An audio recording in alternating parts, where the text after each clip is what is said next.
9 तारीख के लिए संसद सत्र फिर से स्थगित हो गया है, लेकिन बीते दिन प्रधानमंत्री ने करीब 100 में से 3 मिनट कम 97 मिनट का भाषण दिया और इस भाषण में चुन चुनकर कांग्रेस पार्टी पर, विरोधियों पर हमले बोले। संसद न चलने देने पर विपक्षी सांसदों ने जिस तरह से वहां पर प्रोटेस्ट करने की कोशिश की, स्पीकर के दफ्तर से यह कहा जाने कि अप्रत्याशित कुछ हो सकता था, इसके बाद भी मामला अभी थमा नहीं है। आज के दिन में जो रिएक्शंस आए, अब जरा वो देखिए। मैं आपके माध्यम से सदन को उस किताब के बारे में, उन किताबों के बारे में बताना चाहता हूं जो नेहरू परिवार, कांग्रेस परिवार के गद्दारी, मक्कारी, भ्रष्टाचार और अय्यासी से भरा पड़ा है। और वो सब छपी हुई किताब है। पहली किताब ये है एडवीना एंड नेहरू। भारत जो स्वतंत्र हुआ तो किस तरह से पाकिस्तान का बंटवारा हुआ और किस तरह से भारत के पहले प्रधानमंत्री अय्यासी कर रहे थे, इस किताब में मैं उसका जिक्र करना चाहता हूं।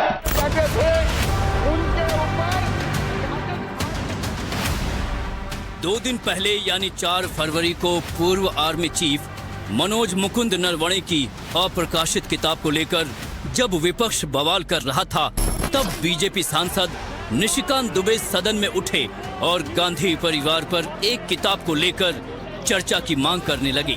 वर्सेस बैन कर दिया इस कांग्रेस सरकार ने और उस पर चर्चा नहीं किया। किताब पर चर्चा को लेकर निशिकांत दुबे ने जिन शब्दों का इस्तेमाल किया, उससे कांग्रेस और दूसरी विपक्षी पार्टियों के सांसद भड़क गए। सदन के अंदर और बाहर निशिकांत दुबे पर जमकर हमला बोला। सदन में निशिकांत दुबे के बयान को लेकर सियासी संग्राम चल ही रहा था कि इस बीच उन्होंने एक और ऐलान कर दिया। निशिकांत ने कहा कि वो गांधी नेहरू परिवार पर एक लाइब्रेरी बनाएंगे। बीजेपी एमपी निशिकांत दुबे हमारे साथ हैं। निशिकांत जी, आखिर ये नई लाइब्रेरी बनाने की जरूरत क्यों पड़ गई? लाइब्रेरी इसीलिए कि लोगों को भविष्य को पता चलना चाहिए कि हमारे भूत में क्या हुआ।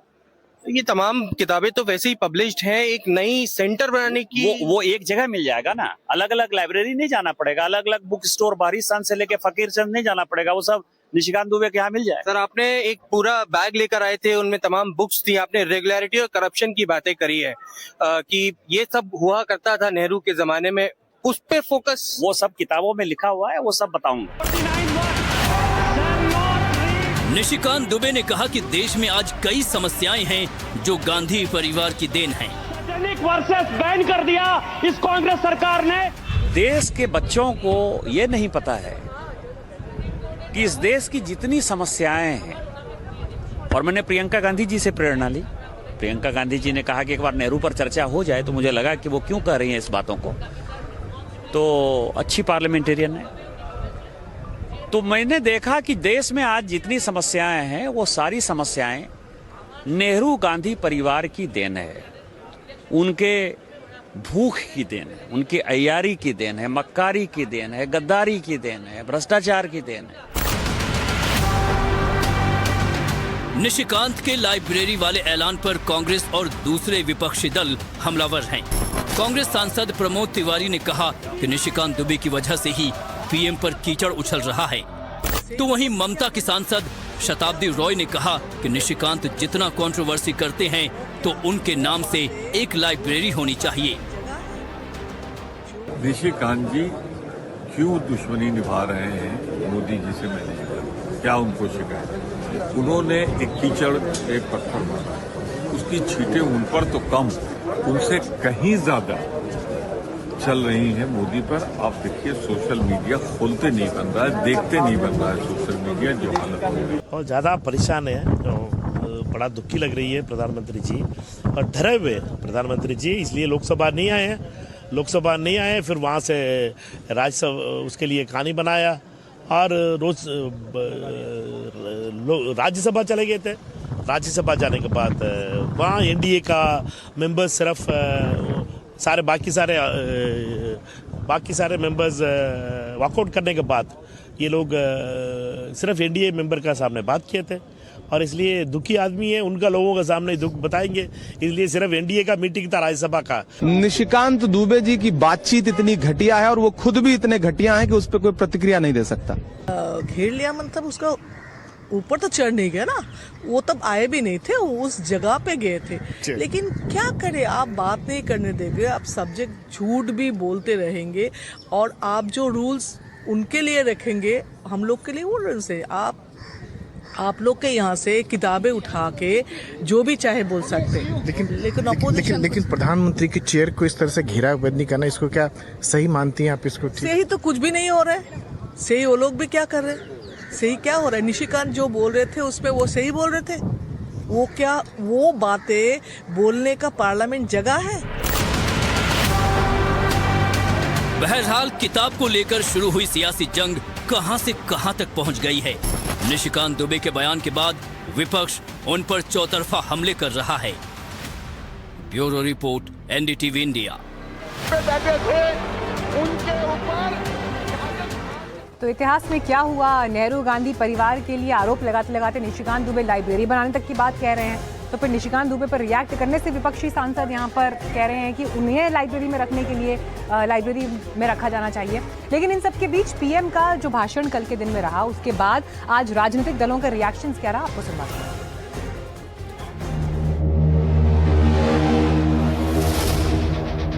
ये मोदी की कब्र क्यों खोदना चाहते हैं? 370 की दीवार गिरा दी इसलिए, नॉर्थ ईस्ट में शांति और विकास का राह अपनाई इसलिए, पाकिस्तानी आतंकियों को घर में घुस करके जवाब देते हैं। प्रधानमंत्री ने विरोधियों पर ऐसे ऐसे प्रहार किए जिसका विपक्ष को राज्यसभा में हरगिज अंदाजा नहीं था। प्रधानमंत्री के जुबानी तरकश से सबसे घातक तीर कांग्रेस की तरफ निकले। मोहब्बत की दुकान खोलने वाले मोदी तेरी कब्र खुदेगी के नारे लगा रहे हैं जी। पिछले 25 साल से संसद का एक भी सत्र ऐसा नहीं गया, मोदी संसद का सदस्य नहीं था, एक भी सत्र ऐसा नहीं गया जिसमें इस सदन के अंदर मोदी को गाली देने का काम न किया हो इन लोगों ने। 25 साल। पीएम ने जुबानी तीर चलाए तो बचाव में कांग्रेस जुबानी ढाल लेकर आई। कांग्रेस कभी न इस तरह की भाषा इस्तेमाल करती, न कांग्रेस कभी इस तरह की बात कहेगी। कांग्रेस नेतृत्व कभी ऐसी बात कहता ही नहीं है, किसी की कब्र खोदने की बात नहीं कहता। ये सरासर जो है बेवजह का आरोप है, बेबुनियाद है। 4 फरवरी को जिस तरह का वाकया संसद के अंदर हुआ, उसके बाद उनके जवाब को लेकर स्पीकर ओम बिरला ने जो कुछ खुलासा किया, उसकी जुबानी ज्वाला प्रधानमंत्री के बयान में भी साफ नजर आ रही थी। ये मोदी की कब्र क्यों खोदना चाहते हैं? ये सिर्फ नारा नहीं है, ये इनके भीतर पड़ी हुई नफरत का प्रतिबिंब है, इसकी अभिव्यक्ति है। कांग्रेस अध्यक्ष मल्लिकार्जुन खड़गे ने पीएम मोदी के बयान को पूरी तरह से झूठ बता दिया। प्रधानमंत्री के भाषण को रिएक्ट करने की जरूरत नहीं है, लेकिन फिर भी जितने घटिया बात उन्होंने बोली है, उन बातों का मैं जरूर रिप्लाई देना चाहता हूं, क्योंकि झूठे बातों को दोहराना उनका हमेशा एक काम रहा है। मैं आपसे कहना चाहता हूं कि पार्लियामेंट के उनके 97 मिनट्स के भाषण में वो कोई ऐसा बात नहीं कही, और हम लोगों ने जो घंटों से बात करके उनको ये जो राष्ट्रपति के अभिभाषण पर जो विचार थे वो रखे उनके सामने, एक रिप्लाई भी उन्होंने नहीं दिया। प्रधानमंत्री मोदी ने ममता बनर्जी की पार्टी टीएमसी पर भी तंज कसा था। निर्मम सरकार पतन के जितने भी पैरामीटर्स हैं, उन सब पैरामीटर्स में नए नए रिकॉर्ड बनाते जा रहे हैं। जवाब में प्रधानमंत्री के ऐसे बयानों को विपक्ष ने संविधान की हत्या बता दिया। असेंबली का निर्वाचन है, यहाँ विधानसभा के जो निर्वाचन है उसमें भाजपा और प्रधानमंत्री, आपने जिस तरीके से बंगाल के हर वोटर को कहा कि वो घुसपैठिया है, वो याद रखेंगे जब वोट दान होगा। प्रधानमंत्री जिस तरह के बातों के लिए जाने जाते हैं, किसी को अपोजिशन को कितना छोटा करना है, कितना नीचा दिखाना है, इसमें उनको महारत हासिल है। राहुल गांधी के गद्दार वाले बयान को तो बीजेपी ने ऐसे लपक लिया जिसकी काट कांग्रेस को ढूंढे नहीं मिल रही। कांग्रेस के शातिर दिमाग जिनका है ऐसे युवराज ने उनको गद्दार कह दिया। कल सांसद को गद्दार इसलिए कहा क्योंकि वो सिख थे। ये सिखों का अपमान था, एक गुरुओं का अपमान था। और कांग्रेस के अंदर जो कूट कूट करके सिखों के प्रति नफरत भरी पड़ी है ना, उसका वो अभिव्यक्ति थी। पीएम मोदी के उसी बयान को कांग्रेस उनका अहंकार बताने की कोशिश कर रही है। लोकतंत्र में इस तरह का व्यवहार हमने कभी देखा नहीं। जिस तरह का अहंकार और अहंकारी नेतृत्व आज देश में है, उसमें प्रजातंत्र जमहूरियत नहीं चल सकता है।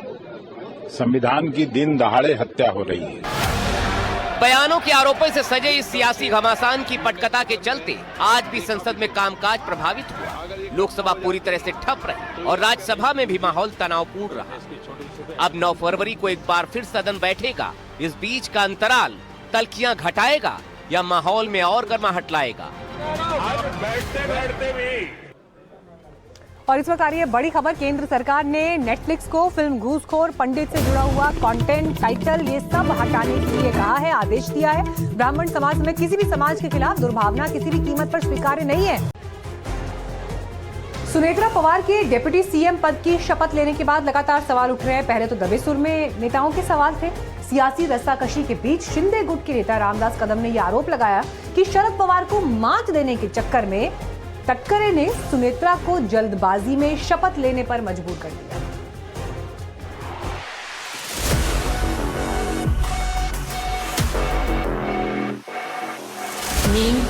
सुनेत्रा अजित पवार। 28 जनवरी को विमान हादसे में अजित पवार की मौत होती है। इस घटना के 3 दिन बाद यानी 31 जनवरी को सुनेत्रा पवार डिप्टी सीएम पद की शपथ लेती हैं।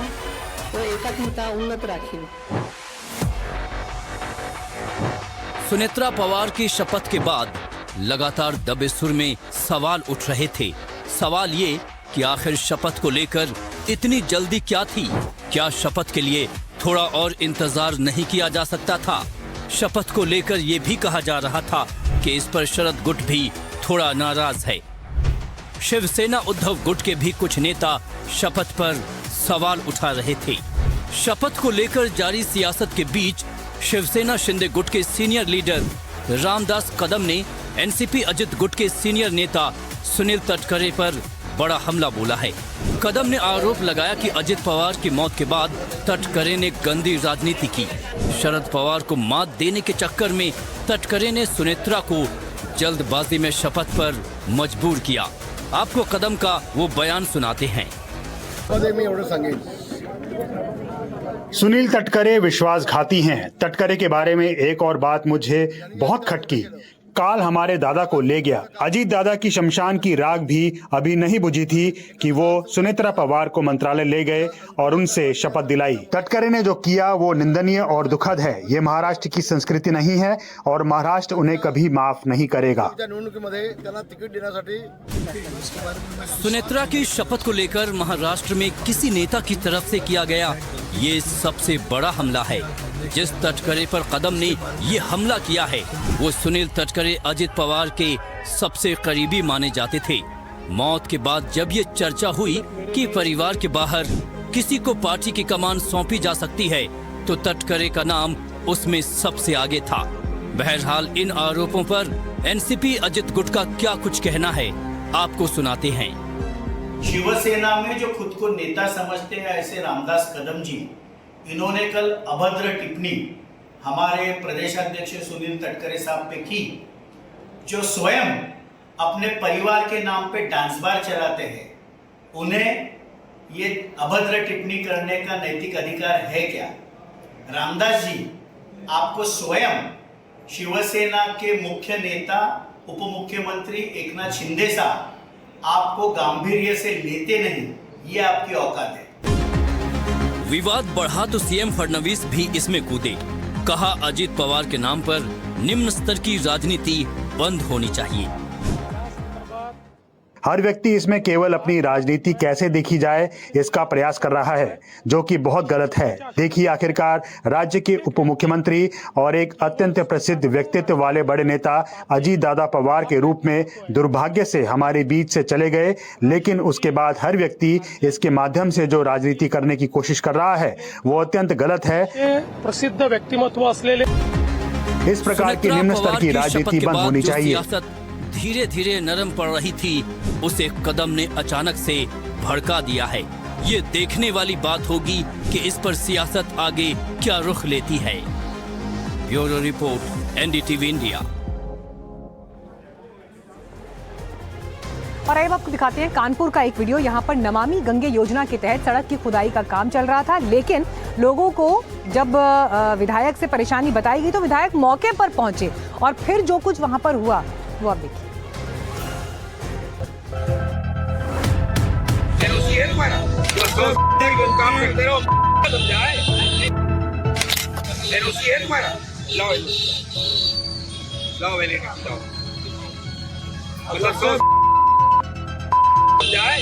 हमको तुमने पागल समझा है। कानपुर कैंट विधानसभा सीट से ये समाजवादी पार्टी के विधायक हैं और इनका नाम है मोहम्मद हसन रूमी। ये इंजीनियर पर इस कदर भड़के कि उसे पागल मैन और न जाने कितनी गालियां दे डाली। क्या बात करता है यार पागल मैन। लगता है कि भूल गए थे कि वो जनप्रतिनिधि हैं और जिस पर भड़क रहे हैं और गाली गलौज कर रहे हैं वो भी कोई और नहीं बल्कि एक इंजीनियर है। विधायक जी मर्यादा इस कदर भूले कि बीच सड़क पर इंजीनियर से गाली गलौज पर उतर आए। आगे आपको पूरा मामला बताएंगे, लेकिन उससे पहले विधायक जी का जो वीडियो वायरल हो रहा है उसमें वो क्या कुछ कह रहे हैं आपको सुनाते हैं।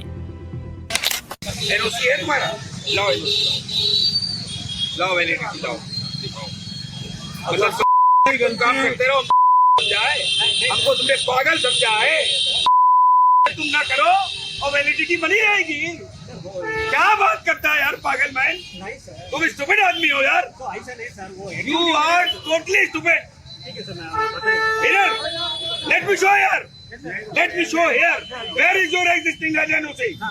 No, let me first show. Then you can take. I'll ask my people. Don't ask. I already asked your people. I know each and everything what you are doing here. 1 minute. दरअसल Kanpur cantt के जाजमऊ इलाके में नमामि गंगे योजना के तहत खुदाई का काम चल रहा था। इसे देखकर समाजवादी पार्टी के विधायक इस कदर भड़क गए कि उन्होंने बीच सड़क पर न सिर्फ इंजीनियर की क्लास लगाई बल्कि गाली गलौज पर भी उतर आई। हमको तुमने पागल समझा है। चूंकि ये इलाका घनी आबादी वाला है तो सड़क खोदने की वजह से लोगों को परेशानी हुई तो उन्होंने विधायक को इसकी शिकायत कर दी। मौके पर पहुंचे विधायक ने इंजीनियर से एनओसी मांगी। कोई संतोषजनक जवाब नहीं मिला तो उनका पारा 7वें आसमान पर पहुंच गया। इसके बाद जो हुआ वो सबके सामने है।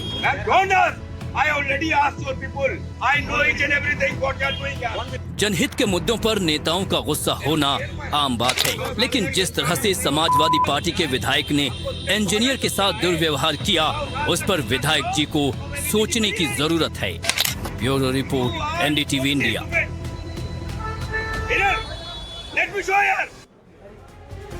तेलंगाना के मुख्यमंत्री रेवंत रेड्डी ने कहा, जाति सर्वे के जरिए मुस्लिम आबादी से जुड़े आंकड़ों को अंतिम रूप दे दिया गया है। सुप्रीम कोर्ट में 4% आरक्षण की बात आएगी तो हम डॉक्यूमेंट जमा करेंगे और 4% आरक्षण पक्का हो जाएगा।